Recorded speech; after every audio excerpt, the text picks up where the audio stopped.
Vamos a comenzar hoy con el estudio de los síndromes clínicos en base a los órganos y sistemas del organismo que se ven afectados.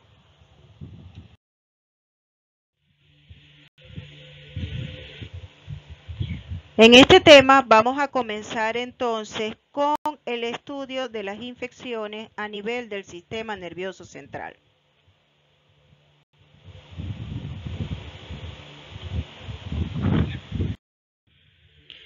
Las infecciones en el sistema nervioso central constituyen una emergencia médica, pues su alta morbilidad y mortalidad requieren de un diagnóstico y tratamiento oportuno. Existen muchos factores involucrados en la severidad de las infecciones a nivel de este sistema.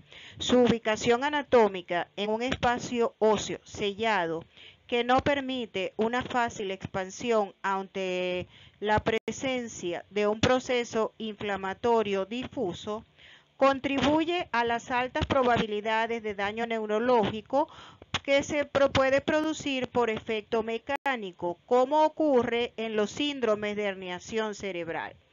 Existen otros factores como la competencia inmunológica del individuo, la penetración y concentración de los agentes antimicrobianos en el sistema nervioso, la edad y las dificultades diagnósticas. Todos estos son factores que influyen en la evolución de los pacientes que presentan infecciones a nivel del sistema nervioso central. Ahora bien, el diagnóstico de las infecciones del sistema nervioso central es de importancia crítica, pues son consideradas como una emergencia médica asociada con las enfermedades infecciosas. Por eso, la comprensión de la anatomía y fisiología básica del sistema nervioso central ayudan al microbiólogo a garantizar el procesamiento adecuado de las muestras, así como la correcta interpretación de los resultados de laboratorio. Ahora bien, debido al rol vital y esencial que desempeña el sistema nervioso central en los procesos regulatorios del organismo, tanto el cerebro como la médula espinal poseen dos capas protectoras. Una cubierta ósea constituida por los huesos del cráneo, que es la cubierta externa, y una cubierta membranosa interna que va a estar representada por las meninges. A nivel del sistema nervioso central, específicamente a nivel del cerebro, existen tres meninges que de afuera hacia adentro son la dura madre, la aracnoides y la pía madre. La dura madre, que es la capa más externa, está constituida por tejido fibroso fuerte. La aracnoide, que es la capa intermedia, está ubicada por dentro de la dura madre y tiene una apariencia como de tela de araña, y de allí su denominación de aracnoides. Está formada por dos hojas, entre las cuales existe una verdadera malla que va a definir un espacio entre las dos capas o las dos membranas, conocido como espacio subaracnoideo, que contiene en su interior al líquido cefalorraquídeo. La pía madre, por su parte, es la membrana más interna y delgada. Es transparente y está en íntimo contacto con el tejido nervioso, y en ella es donde se van a ubicar los vasos sanguíneos.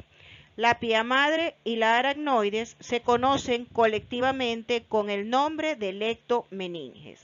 Ahora bien, en algunas regiones del cerebro se forma un espacio entre la dura madre y la aracnoides. Este es el llamado espacio subdural, que contiene un líquido denso que actúa como lubricante a nivel del sistema nervioso. También se ha definido un espacio entre el hueso y el periósteo, que es el llamado espacio epidural, que contiene grasa y tejido de relleno.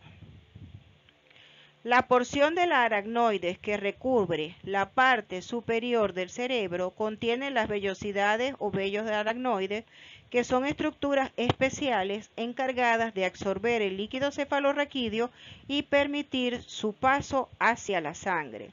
En general, las meninges cumplen una función muy importante, ya que actúan a manera de barrera protectora y amortiguadora que dificulta cualquier lesión que puede causar daños de carácter grave al sistema nervioso central.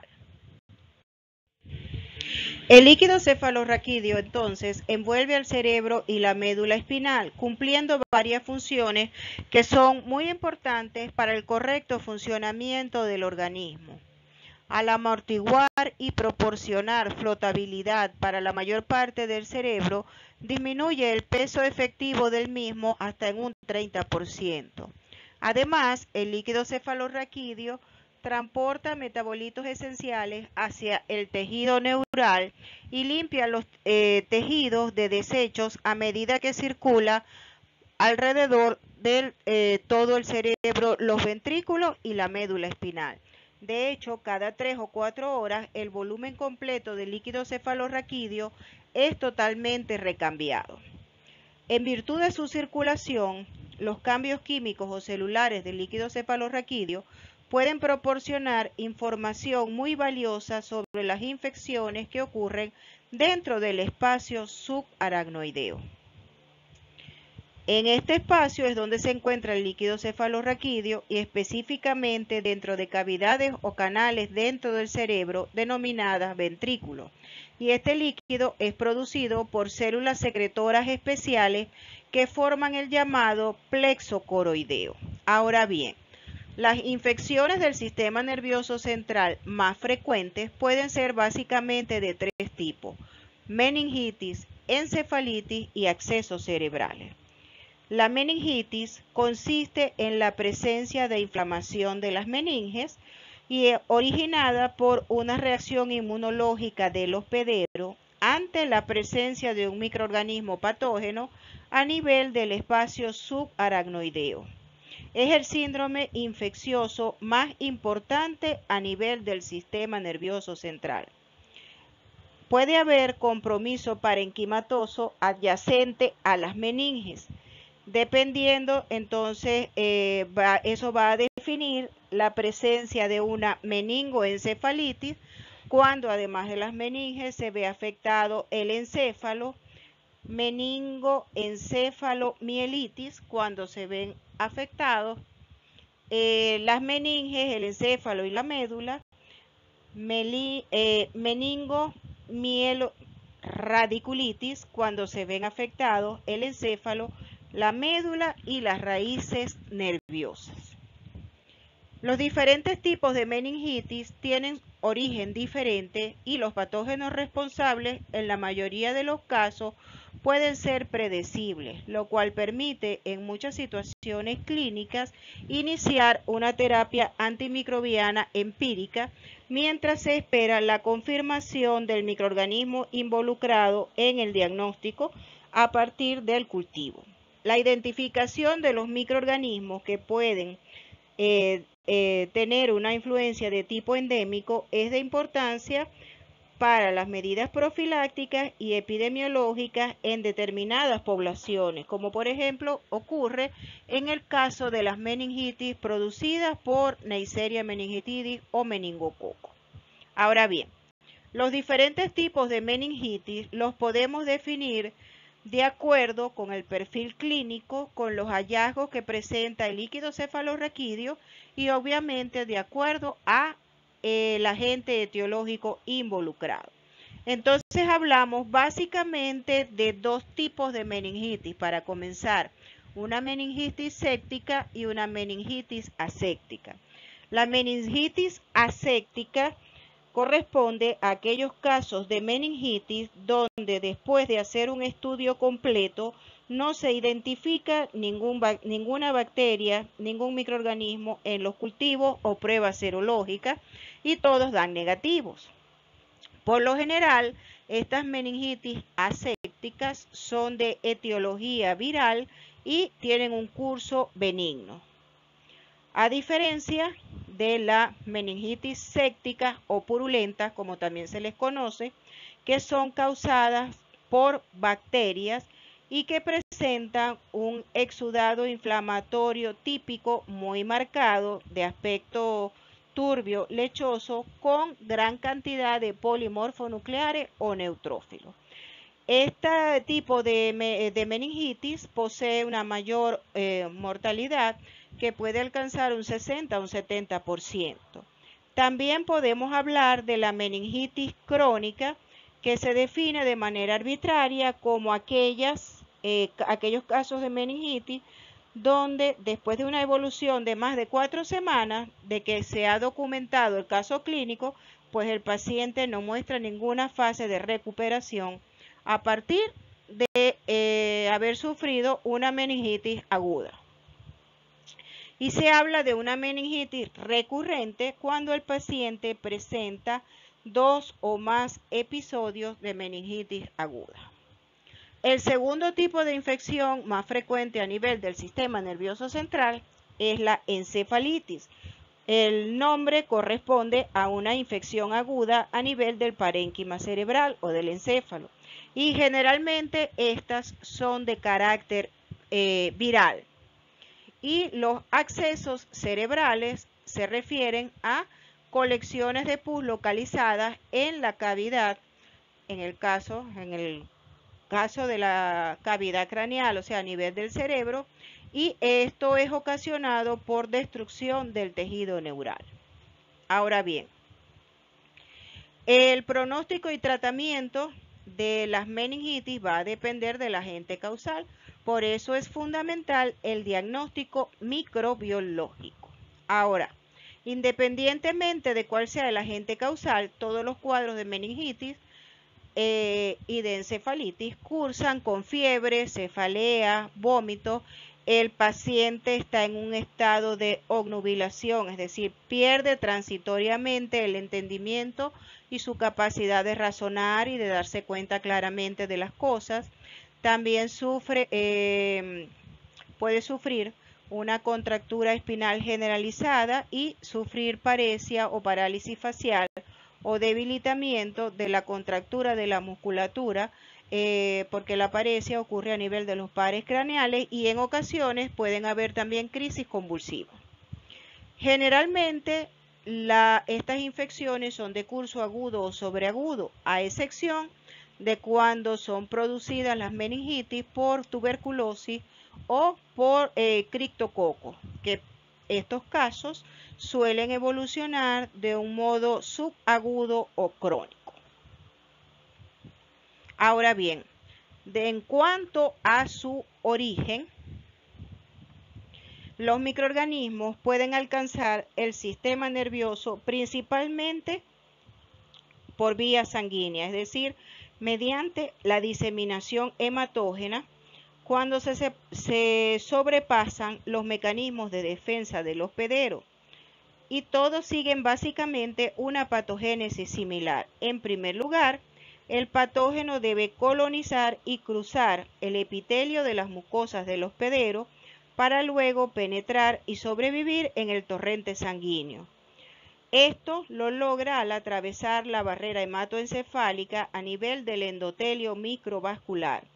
Y una vez que el microorganismo ya se encuentra a nivel de los microvasos, ellos pueden penetrar por pérdida de la integridad capilar, por ruptura de las uniones, a nivel de la barrera hematoencefálica y llegan entonces y se transportan por todo el organismo dentro de las células fagocíticas. También puede ocurrir que crucen las células endoteliales dentro de vacuolas celulares. Y una vez que ganan el acceso ya al sistema nervioso central, allí los microorganismos se van a multiplicar en un sitio que inicialmente está libre de cualquier anticuerpo antimicrobiano y de células fagocíticas, lo cual facilita entonces la infección. Los organismos pueden ganar el acceso al sistema nervioso central, además de por vía hematógena, seguido de la entrada al espacio subaracnoideo a través del plexo coroideo o los vasos sanguíneos del cerebro, que es lo que ocurre más comúnmente. Pero también puede haber diseminación directa del sitio de infección por continuidad anatómica. Por ejemplo, un paciente que tiene una otitis media, una sinusitis o una mastoiditis fácilmente puede desarrollar una meningitis. También puede deberse a defectos anatómicos a nivel del sistema nervioso central que ocurren producto de cirugías, de trauma o de anormalidades congénitas. Y también los microorganismos pueden viajar a través de los nervios, conduciéndose directamente al cerebro en lo que se conoce como la vía intraneural directa, que afortunadamente ocurre con poca frecuencia y es lo que hace el virus de la rabia y el virus del herpes simple. En esta tabla vamos a ver cuáles son las características biológicas que presenta el líquido cefalorraquídeo en condiciones normales y cómo son sus características en los casos de una meningitis bacteriana, una meningitis viral o una meningitis tuberculosa o criptococócica. Vemos en cuanto que normalmente el aspecto del líquido cefalorraquídeo es cristalino, completamente transparente, tiene una baja celularidad entre 0 y 5 células por microlitro de líquido cefalorraquídeo, generalmente de tipo linfocitos, y los niveles de glucosa son del orden del 50 a 80 miligramos sobre decilitro y las proteínas normalmente se encuentran entre 15 y 45 miligramos sobre decilitro. En el caso de una meningitis bacteriana o meningitis séptica, el aspecto del líquido cefalorraquídeo es completamente turbio, como pueden observar acá. La celularidad está muy aumentada, entre 1000 y 10.000 células por microlitro. Abundan los polimorfonucleares o neutrófilos.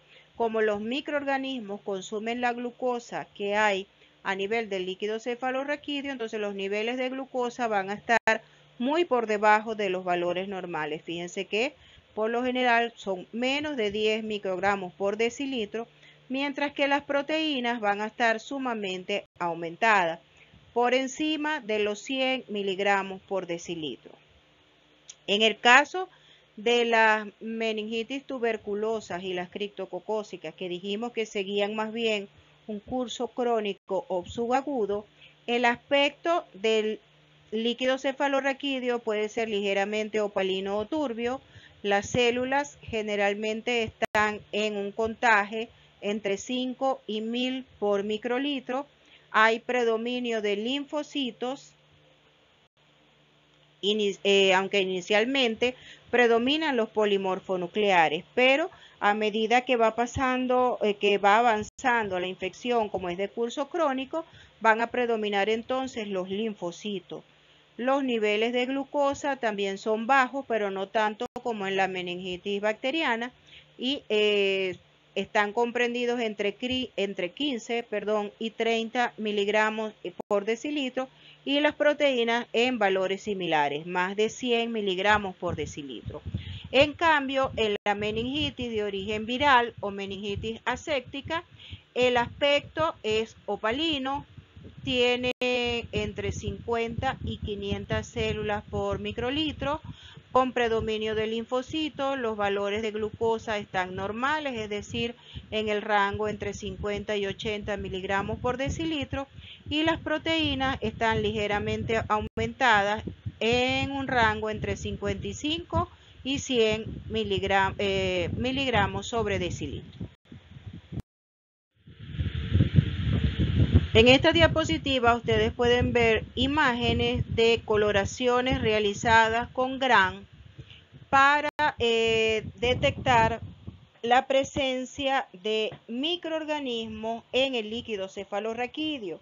Y aquí pueden ver la presencia de un neumococo o Streptococcus pneumoniae en el líquido cefalorraquídeo.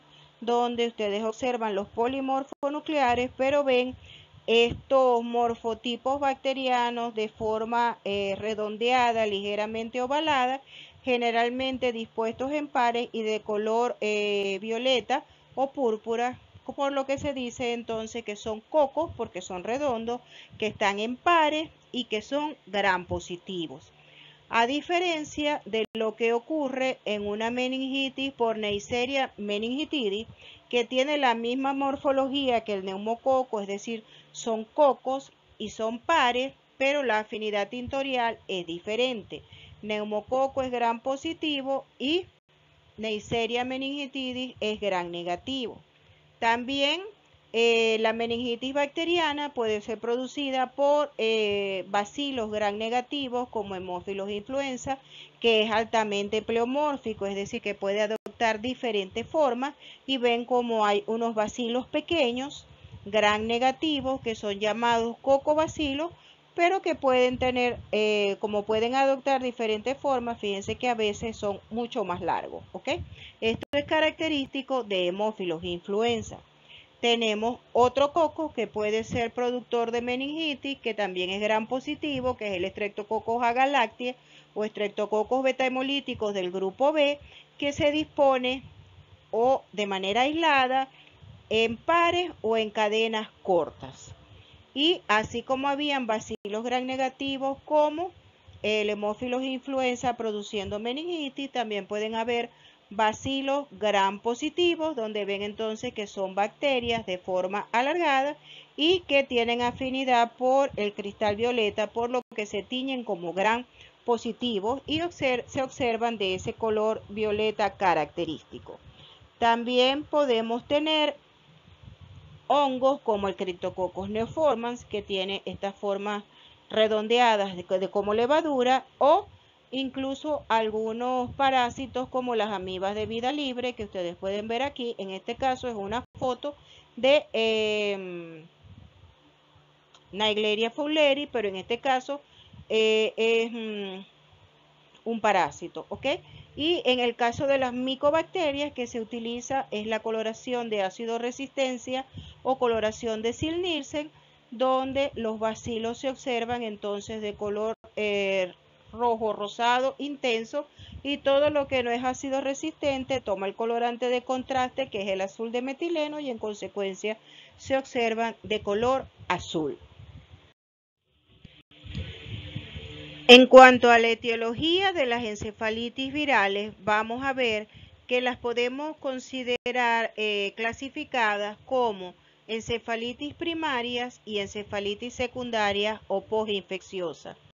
Las encefalitis primarias, como ustedes pueden ver acá, ocurren como consecuencia de la multiplicación directa del virus en el sistema nervioso central, mientras que la secundaria se produce por mecanismos inmunológicos y aparecen más tardíamente tras un periodo de 2 a 15 días y, como su nombre lo indica, ocurren en el periodo posterior a una infección. Ahora, a su vez, estas encefalitis primarias y o secundarias se pueden subdividir en las producidas por virus de distribución universal y las producidas por virus de distribución más restringida, es decir, que están circunscritas a ciertas áreas geográficas, y por lo general estos son los virus que necesitan ser transmitidos por vectores que por lo general son mosquitos, ¿ok? Y obviamente la distribución geográfica va a estar restringida a aquellas zonas donde puede habitar el vector. Entonces, dentro de las encefalitis primarias producidas por virus de distribución universal, los principales agentes causales son el herpes simplex tipo 1, el virus de la varicela zoster, el virus de la parotiditis, del sarampión, los enterovirus y el virus de inmunodeficiencia humana.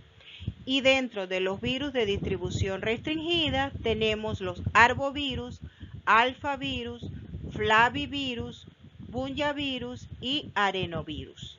Y dentro de los que producen encefalitis secundaria o postinfecciosa, tenemos también al virus de la varicela zoster, a la parotiditis, al sarampión, al virus de la rubiola, al virus de la viruela o vaccinia y una serie de otros virus respiratorios y entéricos. Ustedes pueden ver que incluso los mismos agentes virales pueden producir tanto encefalitis primarias como encefalitis secundarias.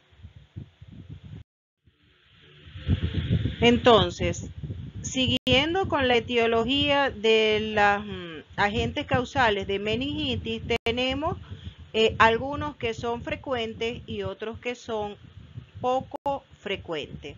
En primer lugar, vamos a hablar de los virus y aquí tenemos entonces una llamada que nos indica que los virus con frecuencia pueden causar cuadros de meningoencefalitis, sobre todo en pacientes inmunocomprometidos.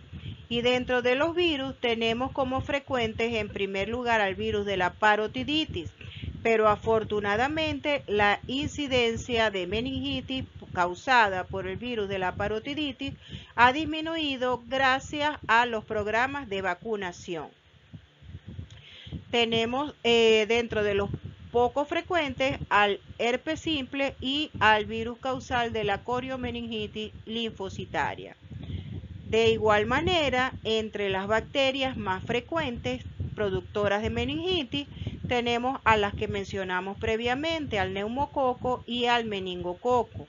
Con menos frecuencia a Haemophilus influenza y a Streptococcus agalactiae.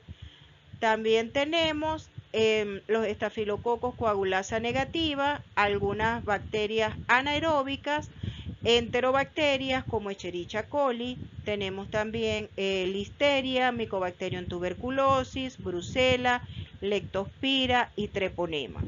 Vemos entonces con relación a Haemophilus influenza que su incidencia, al igual que como ocurre con el caso de la parotiditis, ha disminuido por que se dispone de vacunas contra Haemophilus influenza.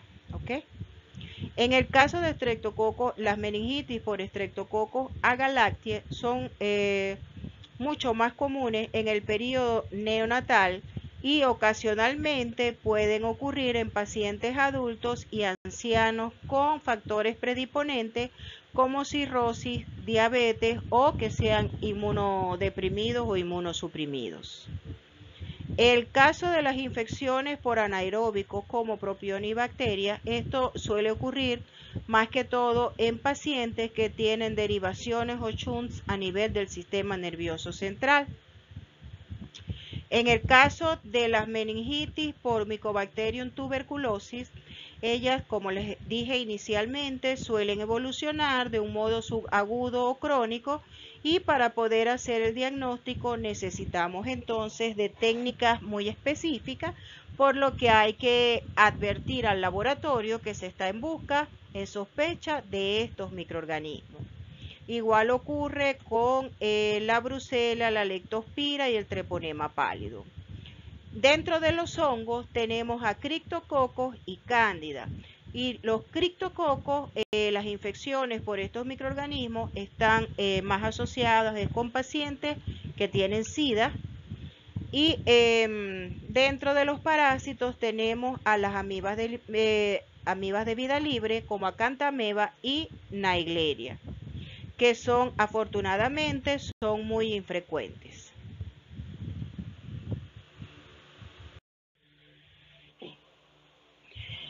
En relación con los abscesos cerebrales, constituyen, como les mencioné anteriormente, una infección focal del parénquima cerebral que puede ser originada por bacterias, por hongos, por protozoarios o por el minto. Hasta el momento no se han descrito abscesos de origen viral. Ahora bien, se presentan inicialmente como una gran zona de edema que corresponde a una cerebritis y que evoluciona hasta convertirse al cabo de unos 10 a 14 días en una colección purulenta envuelta por una cápsula fibrosa. Constituyen entidades clínicas poco frecuentes y su frecuencia es mayor en hombres que en mujeres. Alrededor de un 25% de los casos ocurren en niños entre 4 y 7 años y se originan principalmente por focos a nivel de los oídos, es decir, focos ópticos, o en relación con procedimientos neuroquirúrgicos. A pesar de los avances en las técnicas diagnósticas y terapéuticas, las cifras de mortalidad siguen siendo elevadas, entre un 5 y un 20%, con secuelas neurológicas generalmente importantes en los pacientes sobrevivientes.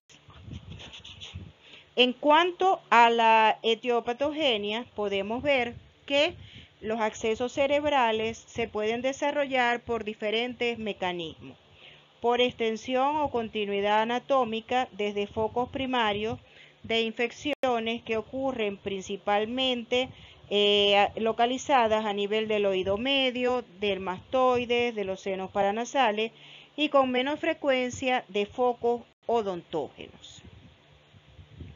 Y estos se localizan generalmente en el lóbulo temporal o en el cerebelo.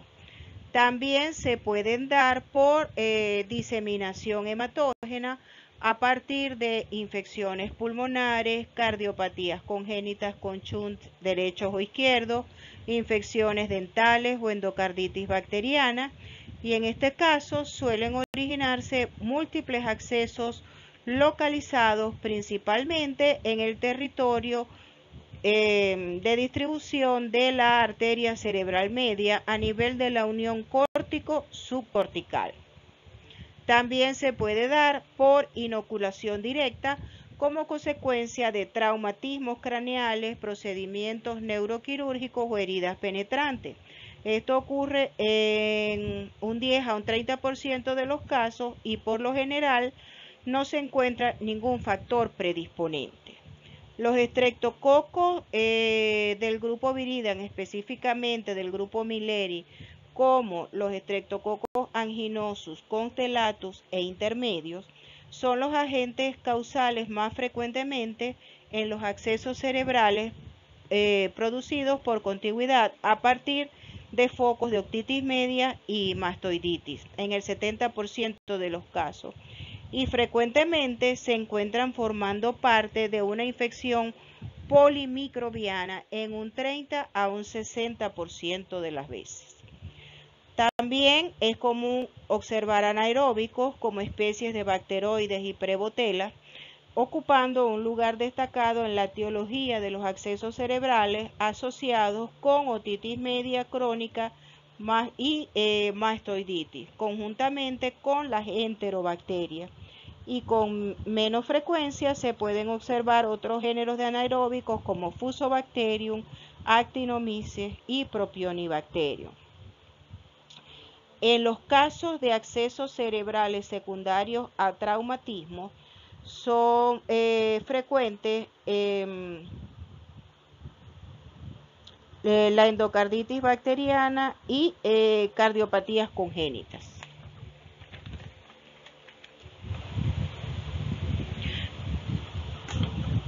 En estos casos, los microorganismos más comúnmente asociados son Staphylococcus aureus y los estreptococos del grupo Viridian. Por su parte, las enterobacterias y Pseudomonas aeruginosa pueden causar accesos por contigüidad a partir de otros focos de infección secundarios a bacteremia o cirugía neurológica. En pacientes inmunosuprimidos, estos accesos pueden ser producidos por patógenos oportunistas como Toxoplasma gondii, que es con gran diferencia la primera causa de acceso cerebral en pacientes con SIDA, aunque también se han asociado con infecciones por Mycobacterium tuberculosis y Cryptococcus neoforme. En pacientes trasplantados y neutropénicos con neoplasias hematológicas, además de todos los anteriores, se pueden encontrar algunas especies menos frecuentes como especies de hongos como Aspergillus, Cándida, Mucor, pero también algunas bacterias como Nocardia y Listeria monocitógena. Y eventualmente en países mal llamados en vías de desarrollo, podemos observar accesos cerebrales producto de infección por Taenia solium, Trypanosoma cruzi, el complejo entamoeba histolítica dispar Moskowski. Todos estos pueden ser causas esporádicas de accesos cerebrales. Las manifestaciones clínicas de los accesos cerebrales van a variar de acuerdo con la localización, al tamaño, al número de lesiones, el estado inmunológico del paciente y el poder patógeno, es decir, el grado de virulencia del agente causal. Pero por lo general predominan son manifestaciones clínicas secundarias a la lesión ocupante de espacio, o sea que la mayoría de los síntomas obedecen a más problemas mecánicos que en sí al mismo problema de la infección. Pues las manifestaciones clínicas que predominan son secundarias a la lesión ocupante de espacio, dejando en segundo plano las manifestaciones propias de la infección. Sin embargo, el síntoma más frecuente asociado con esto es la cefalea, es decir, el dolor de cabeza, en el 70% de los casos. Menos de la mitad de los pacientes, es decir, menos del 50% de los pacientes experimentan fiebre.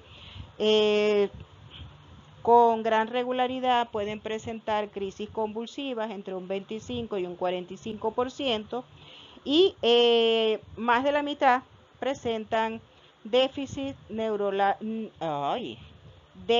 neurológicos focales como hemiplegia, trastornos visuales, hipertensión craneal, y algunos presentan edema de papila y rigidez de nuca.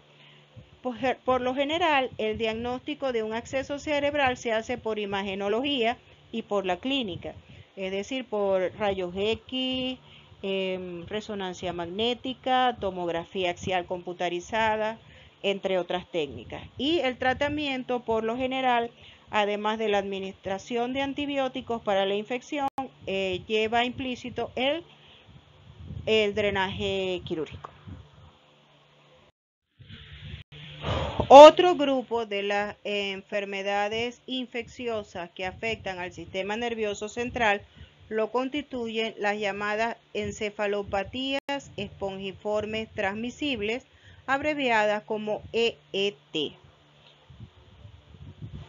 que son también conocidas como enfermedades priónicas, es decir, que son producidas por un prión. Son trastornos afortunadamente poco comunes y mortales que dan lugar a la destrucción progresiva del sistema nervioso central. Y se trata de enfermedades de naturaleza degenerativa y, como hemos mencionado, tienen pronóstico mortal. En los animales, la mejor conocida se conoce como escrapi o tembladera en ovinos, es decir, en ovejas, y la encefalopatía espongiforme bovina, que es la popularmente conocida enfermedad de las vacas locas. Ahora, el humano también se ve afectada por estas patologías y los cuadros incluyen a la enfermedad de Creutzfeldt-Jakob y a sus variantes más recientemente descritas, también el síndrome de German-Straussler y el insomnio netal familiar. Estas enfermedades presentan síntomas neurológicos progresivos y provocan la muerte, por lo general después de un periodo de varios meses. Si bien hasta el momento no hay cura, se están realizando esfuerzos para encontrar métodos de tratamiento o algunos sistemas paliativos para estas enfermedades. Inicialmente se hablaba de la enfermedad de Creutzfeldt-Jakob en humanos, ¿ok? Pero más recientemente se describió el brote de una nueva forma de esta enfermedad que, por su similitud con la original, se conoce entonces como variante de la enfermedad de Creutzfeldt-Jakob y que está relacionada con el consumo de carne infectada con los prions. Ahora bien, en el hombre, el gen de la proteína priónica, conocido como PRP, codifica una proteína normal que se produce en muchos tejidos. entre ellos a nivel del músculo esquelético, las células dendríticas foliculares, las plaquetas y las células endoteliales. Pero su mayor concentración se encuentra en las neuronas, específicamente a nivel del sistema nervioso central. Se asume que esta proteína interviene en la transmisión de las señales nerviosas y en la protección contra el estrés oxidativo. En las enfermedades priónicas, una forma anómala de esta proteína se acumula en el sistema nervioso central y esta proteína posee una secuencia de aminoácidos idéntica a la proteína normal, pero tiene una forma tridimensional diferente, es decir, tiene una alteración en su estructura, lo que hace en su plegamiento, lo que la hace resistente a la degradación por las enzimas proteolíticas a las que normalmente es sensible la proteína del prión. Lamentablemente, el diagnóstico de estas infecciones por lo general se hace durante la autopsia, ya que la biopsia de cerebro no se recomienda porque puede incluso agravar el cuadro. Pero histológicamente, en anatomía patológica, cuando se analizan las muestras de cerebro, se observa la pérdida de neuronas que deja una serie de pequeños agujeros en el cerebro que le confieren el aspecto similar a una esponja, de allí la denominación de este grupo de enfermedades. Y también se pueden detectar astrocitos y placas amiloides. Aquí en la imagen pueden ver una microfotografía de un corte de cerebro que muestra esta patología espongiforme característica de la enfermedad de Creutzfeldt-Jakob. Inicialmente, como es una enfermedad que va siendo progresiva, el enfermo sufre fallos de memoria, alteraciones de comportamiento, falta de coordinación, perturbaciones visuales, y a medida que va progresando la enfermedad, el deterioro mental se hace más pronunciado y puede llegar incluso a movimientos involuntarios, a pérdida de la visión, debilidad a nivel de las extremidades e incluso coma, culminando, sin excepción, con la muerte del paciente. Y la forma de transmisión, como mencionamos previamente, es ingerir alimentos contaminados con el prión.